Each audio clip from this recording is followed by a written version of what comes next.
Right, because I grew up in Lake Elsinore. It's my hometown. Yeah, there we go. It went dry, and all of a sudden there's water now, and it's a huge. Like, where did this water come from? Like, look, it went dry in 1950, and I'm talking, it's huge. It's like one of the biggest. It's huge. I grew up in high school. They got boats, and it went dry, and there is pictures of it being dry that we, as a little kid, they take you to the museums. You're like, that's home. That's Lake Elsinore Museum. You're like, cool. You don't think about it, but it did go dry at one point. Where the does this water come from?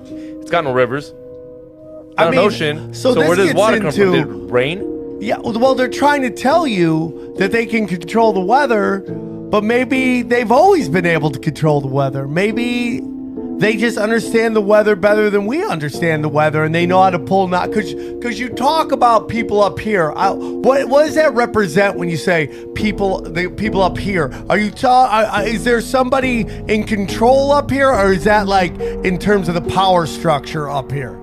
Well, if you look at some of the richest people, and for example, let's go with or let's just go with them. They are large landholders, water holders, or oil and gas holders, right? They're all one of those three.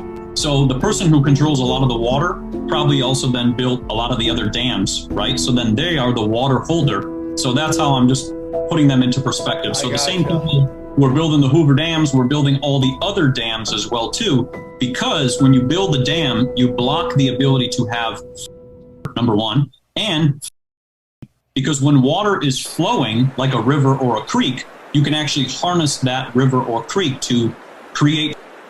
That's how they used to do things with like Wilhelm Reich and all of his different devices, Victor Schauberger, all these people who created devices, they used water. Because when water is flowing, it's creating energy the whole time.